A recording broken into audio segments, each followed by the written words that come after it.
શું Iran, America, ઇઝરાયલના તણાવની વચ્ચે સોનું રેકોર્ડ બ્રેક મોંઘું થશે? જ્યારે પણ કોઈ યુદ્ધ થાય ત્યારે શેર બજાર સૌથી પહેલા કેમ તૂટે છે? શું સોનું ખરેખર સેફ હેવન છે કે પછી માત્ર રોકાણકારોની ભયભીત પ્રતિક્રિયાઓ? ક્રૂડ ઓઇલના ભાવ વધે તો પછી ભારતના સામાન્ય માણસના ખિસ્સા પર કેટલી અસર પડે? અને જો યુદ્ધ લાંબુ ચાલે તો રોકાણકારોએ શેર બજાર છોડીને સોનામાં જ પૈસા મૂકવા એ જરૂરી છે? તો ચાલો આ સમગ્ર મામલે ડિટેલમાં જાણકારી મેળવીએ. નમસ્કાર દર્શક મિત્રો, દિલુક સત્તા શોમાં આપનું સ્વાગત છે. દુનિયામાં જ્યારે પણ કોઈ યુદ્ધ શરૂ થાય ત્યારે તેની અસર માત્ર સૈન્ય કે પછી રાજકારણ સુધી મર્યાદિત નથી રહેતી, પરંતુ તેની અસર દુનિયાના દરેક ખૂણે પહોંચે છે. અને ઘણીવાર આપણે જે વસ્તુઓને સીધી રીતે યુદ્ધ સાથે જોડતા પણ નથી એવી વસ્તુઓ પર પણ તેનો મોટો પ્રભાવ જોવા મળે છે, જેમ કે શેર બજાર, ક્રૂડ ઓઇલ, ચલણ અને ખાસ કરીને સોનું.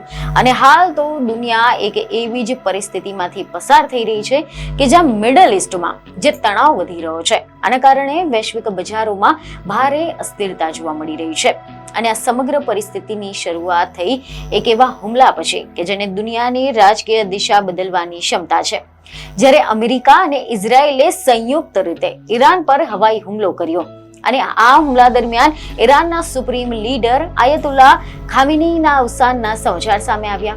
અને આ ઘટના માત્ર એક સૈન્ય કાર્યવાહી ન હતી, પરંતુ આ સમગ્ર મધ્ય પૂર્વ વિસ્તારમાં શક્તિ સંતુલનને હચમચાવી નાખે તેવી ઘટના બની ગઈ.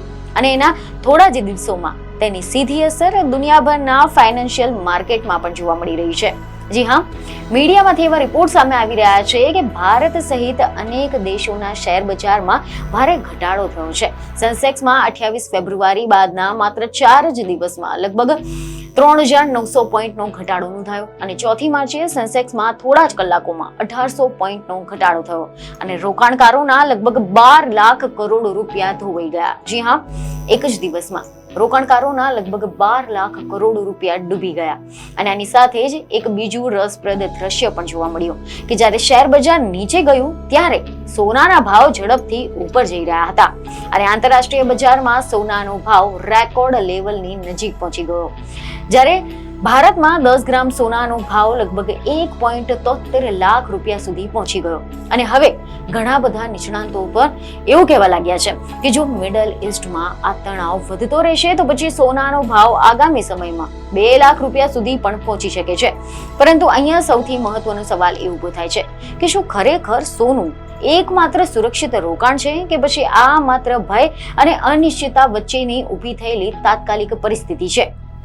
તો આ સવાલનો જવાબ સમજવા માટે આપણે થોડુંક પાછળ જઈને સમજવું પડશે કે દુનિયામાં યુદ્ધ અને અર્થતંત્ર વચ્ચેનો સંબંધ શું છે અને શા માટે જ્યારે પણ દુનિયામાં તણાવ વધે છે ત્યારે રોકાણકારોનું વર્તન અચાનક બદલાઈ જાય છે.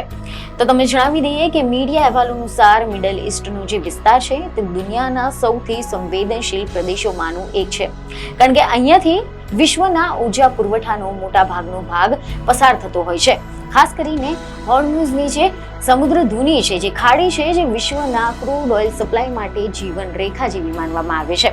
દુનિયાના લગભગ 20% ઓઇલ જે છે તે સપ્લાય આ જ માર્ગથી પસાર થાય છે અને તેથી જ જ્યારે પણ ઈરાન અને પશ્ચિમ દેશો વચ્ચે તણાવ વધે છે ત્યારે સૌથી પહેલા તેની અસર ઓઇલના ભાવ પર પડતી હોય છે, કારણ કે બજારને ડર હોય છે કે જો આ વિસ્તાર અસ્થિર બનશે તો પછી ઓઇલ સપ્લાય ખોરવાઈ શકે છે. અને જ્યારે સપ્લાય ખોરવાય તેવી શક્યતા ઊભી થાય ત્યારે બજારમાં તરત જ ભાવ વધવા લાગે છે. અને હાલના સંજોગોમાં પણ એવું જ થયું છે, કારણ કે હુમલાની ખબર સામે આવ્યા પછી ક્રૂડ ઓઇલના ભાવમાં લગભગ 10% જેટલો ઉછાળો જોવા મળ્યો છે. અને જે બ્રેન્ટ ક્રૂડનો જે ભાવ છે તે બેરલ દીઠ $80 થી વધુ થઈ ગયો છે. અને કેટલાક એનાલિસ્ટો એવું પણ કહી રહ્યા છે કે જો આ સંઘર્ષ વધુ ઉગ્ર બનશે તો પછી ઓઇલ $100 પ્રતિ બેરલ સુધી પણ જઈ શકે છે. અને જો આવું થાય તો તેની અસર માત્ર પેટ્રોલ અને ડીઝલ સુધી મર્યાદિત નહીં રહે, પરંતુ સમગ્ર વૈશ્વિક અર્થતંત્ર પર જોવા મળશે. કારણ કે ક્રૂડ ઓઇલ લગભગ દરેક ઉદ્યોગ માટે મહત્વપૂર્ણ કાચા માલ છે. ટ્રાન્સપોર્ટથી લઈને મેન્યુફેક્ચરિંગ સુધી લગભગ દરેક ક્ષેત્રમાં તેનો ઉપયોગ થાય છે. તેથી જ જ્યારે પણ ઓઇલના ભાવ વધે છે ત્યારે આખા અર્થતંત્ર પર મોંઘવારી વધી જાય છે. અને ખાસ કરીને ભારત જેવા દેશ માટે આ સ્થિતિ વધુ ગંભીર બની શકે છે, કારણ કે ભારત પોતે ક્રૂડ ઓઇલની જરૂરિયાતનો લગભગ 90% ભાગ આયાત કરે છે. એટલે કે જ્યારે આંતરરાષ્ટ્રીય બજારમાં ઓઇલ મોંઘું થાય ત્યારે ભારતને વધુ ડોલર ચૂકવવા પડે છે, અને જ્યારે ડોલરની માંગ વધે છે ત્યારે ભારતીય રૂપિયો નબળો પડે છે. અને હાલની સ્થિતિમાં પણ આપણે એ જ જોઈ રહ્યા છીએ કે જ્યાં રૂપિયો ડોલર સામે નબળો પડીને 92 રૂપિયાની આસપાસ પહોંચી ગયો છે. જ્યારે રૂપિયો નબળો પડે ત્યારે આયાત થતી દરેક વસ્તુ મોંઘી બની જાય છે, જેમાં સૌથી મહત્વનું નામ આવે છે સોનાનું, કારણ કે ભારત દુનિયાના સૌથી મોટા સોનાના આયાતકાર દેશોમાંનો એક છે. અને તેથી જ જ્યારે આંતરરાષ્ટ્રીય બજારમાં સોનાના ભાવ વધે છે અને સાથે જ રૂપિયો નબળો પડે છે ત્યારે ભારતમાં સોનાના ભાવ વધુ ઝડપથી વધતા હોય છે. અને હાલના સમયમાં આપણે એ જ સ્થિતિ જોઈ રહ્યા છે કે જ્યાં સોનાના ભાવમાં અચાનક તેજી જોવા મળી રહી છે. પરંતુ સવાલ એ છે કે આખરે શા માટે જ્યારે પણ દુનિયામાં કોઈ સંકટ આવે છે ત્યારે લોકો સોનાની તરફ દોડતા હોય છે? તો તેનો જવાબ ઇતિહાસમાં છુપાયેલો છે. જી હા, એવા અહેવાલો સામે આવી રહ્યા છે કે સદીઓથી સોનું એક એવી સંપત્તિ માનવામાં આવે છે કે જે રાજકીય અથવા તો કોઈ આર્થિક અસ્થિરતાના સમયમાં પણ પોતાની કિંમત જાળવી રાખે છે. વિશ્વના ઘણા બધા દેશોની સેન્ટ્રલ બેન્કો પણ પોતાના રિઝર્વમાં સોનું રાખે છે, કારણ કે તે એક વૈશ્વિક મૂલ્ય ધરાવતું એસેટ છે જે કોઈ એક દેશની કરન્સી અથવા તો અર્થતંત્ર પર સંપૂર્ણપણે આધારિત નથી. તેથી જ કરીને જ્યારે પણ બજારમાં ભય અથવા તો અનિશ્ચિતતા વધે છે ત્યારે રોકાણકારો પોતાના પૈસા શેર બજારમાંથી કાઢીને સોનું ખરીદવાનું શરૂ કરી નાખે છે. આને ફાઇનાન્સની ભાષામાં સેફ હેવન એસેટ કહેવામાં આવે છે. અને ઇતિહાસમાં પણ ઘણા બધા ઉદાહરણો જોવા મળે છે કે જ્યાં સંકટના સમયમાં સોનાના ભાવમાં તેજી આવી છે. જેમ કે વર્ષ 2008નું વૈશ્વિક આર્થિક સંકટ, જ્યારે વિશ્વભરના બેન્કિંગ સિસ્ટમ પર વિશ્વાસ ડગમગી ગયો હતો ત્યારે સોનાના ભાવમાં ભારે વધારો થયો હતો. ત્યારબાદ 2020માં જ્યારે કોરોના મહામારી આવી ત્યારે આના કારણે સમગ્ર વિશ્વનું અર્થતંત્ર લગભગ થંભી ગયું હતું. ત્યારે પણ સોનાએ રેકોર્ડ બનાવ્યા હતા. અને તાજેતરમાં રશિયાની યુક્રેન યુદ્ધ દરમિયાન પણ સોનાના ભાવમાં ઉછાળો જોવા મળ્યો. અને હવે જ્યારે મિડલ ઈસ્ટમાં જે તણાવ વધી રહ્યો છે આના જ કારણે ફરી એકવાર રોકાણકારો સોનાની તરફ વળી રહ્યા છે. પરંતુ અહીંયા મહત્વની વાત સમજવી જરૂરી છે કે સોનાના ભાવ હંમેશા સીધા જ ઉપર નથી જતા, કારણ કે તેના પર ઘણા બધા અન્ય પરિબળો પણ અસર કરતા હોય છે, જેમ કે વ્યાજ દર, ડોલરની મજબૂતી અને વૈશ્વિક અર્થતંત્રની સ્થિતિ. ઉદાહરણ તરીકે જ્યારે અમેરિકાની ફેડરલ રિઝર્વ વ્યાજ દર વધારે છે ત્યારે ઘણીવાર સોનાના ભાવ પર દબાણ આવે છે, કારણ કે રોકાણકારો વધુ વ્યાજ આપતા જે બોન્ડ છે તેમાં પૈસા મૂકે છે. પરંતુ હાલની પરિસ્થિતિમાં બજારમાં સૌથી મોટું પરિબળ છે અનિશ્ચિતતા, અને જ્યારે પણ અનિશ્ચિતતા વધે છે ત્યારે સોનાની માંગ પણ વધતી હોય છે. તો જો કે કેટલાક અહેવાલો એવા છે કે ઘણા બધા એનાલિસ્ટ એવું માની રહ્યા છે કે હાલમાં સોનામાં જે તેજી જોવા મળી રહી છે તે તો માત્ર શરૂઆત હોઈ શકે છે. જો મિડલ ઈસ્ટમાં સંઘર્ષ લાંબો ચાલે તો પછી આંતરરાષ્ટ્રીય બજારમાં સોનાનો ભાવ $6,000 પ્રતિ ઓન્સ સુધી પહોંચી શકે છે. અને જો આવું થાય તો ભારતમાં 10 ગ્રામ સોનાનો ભાવ $2 લાખ સુધી પણ પહોંચી શકે છે. પરંતુ દરેક નિષ્ણાંત આ વાત સાથે સહમત નથી. કેટલાક અર્થશાસ્ત્રીઓનું માનવું છે કે હાલમાં વધારો મોટા ભાગે ભયના કારણે થયો છે. જો પરિસ્થિતિ સ્થિર બનશે તો પછી સોનામાં થોડુંક કરેક્શન પણ આવી શકે છે.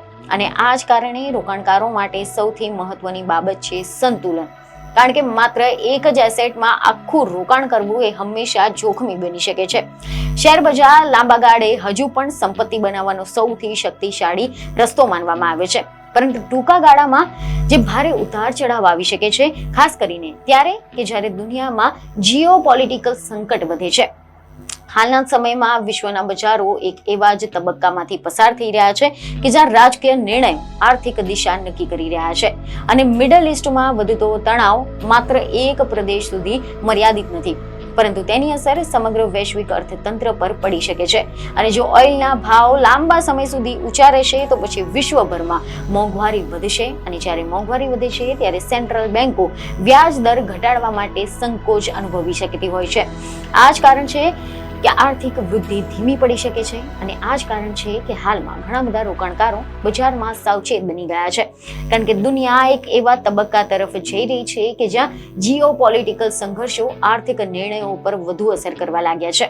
અને જો આપણે ભવિષ્ય તરફ જો નજર કરી શકીએ તો શક્ય છે કે આવનાર વર્ષોમાં આવી પરિસ્થિતિઓ વધુ વાર જોવા મળે, કારણ કે વિશ્વની રાજકીય વ્યવસ્થા ઝડપથી બદલાઈ રહી છે. નવી શક્તિઓ ઊભી થઈ રહી છે, વેપાર યુદ્ધો વધી રહ્યા છે અને વૈશ્વિક સપ્લાય ચેઇન પણ બદલાઈ રહી છે. અને આવી દુનિયામાં રોકાણકારો માટે સૌથી મોટો પડકાર રહેશે સ્થિરતા અને સુરક્ષા વચ્ચે સંતુલન બનાવવો. કારણ કે દરેક સંકટમાં જોખમ સાથે સાથે નવા મોકાઓ પણ છુપાયેલા હોય છે, નવી તકો પણ છુપાયેલી હોય છે. અને ઇતિહાસ બતાવે છે કે જે રોકાણકારો સંકટના સમયમાં ગભરાઈને નિર્ણય નથી લેતા, પરંતુ સમજદારીથી લાંબા ગાળાની દ્રષ્ટિ રાખે છે, તેઓ જ અંતે સૌથી વધુ ફાયદો મેળવે છે. જેથી હાલની પરિસ્થિતિમાં સૌથી મહત્વનો પ્રશ્ન માત્ર એટલો નથી કે સોનું વધશે કે નહીં, પરંતુ સાચો પ્રશ્ન એ છે કે દુનિયાની આ નવી આર્થિક અને રાજકીય વ્યવસ્થામાં રોકાણકારોએ પોતાનો રસ્તો કેવી રીતે પસંદ કરવો જોઈએ. કારણ કે યુદ્ધો સમયસર પૂરા થાય છે, પરંતુ તેમના આર્થિક પ્રભાવ ઘણીવાર વર્ષો સુધી રહે છે. અને કદાચ આજનો આ સમય પણ ભવિષ્યના ઇતિહાસમાં એવો સમય તરીકે યાદ રહેશે કે જ્યારે દુનિયાએ ફરી એકવાર સમજ્યું હતું કે રાજકારણ અને અર્થતંત્ર વચ્ચેની જે લાઈન છે કેટલી પાતળી છે. અને જ્યારે દુનિયાના કોઈ એક ખૂણે ગોળી ચાલે છે, ત્યારે ગૂંજ તેની ક્યારેક વિશ્વના સ્ટોક એક્સચેન્જ સુધી પણ પહોંચી જાય છે. અને કદાચ આ જ કારણ છે કે આજે વિશ્વભરના રોકાણકારોની નજર એક સાથે બે વસ્તુઓ પર ટકેલી છે. એક તો મિડલ ઈસ્ટના યુદ્ધ પર અને બીજી તરફ સોનાના ભાવ પર.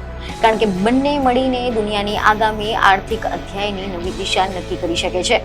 હવે અહીંયા તમને એક ખાસ જાણકારી એ પણ આપી દઈએ કે આજે અમારા દ્વારા તમને જે માહિતી આપવામાં આવી છે, જેટલી પણ માહિતી આપવામાં આવી છે, તે માત્ર ને માત્ર તમારી જાણકારીના હેતુસર છે, નાણાકીય સલાહ નથી.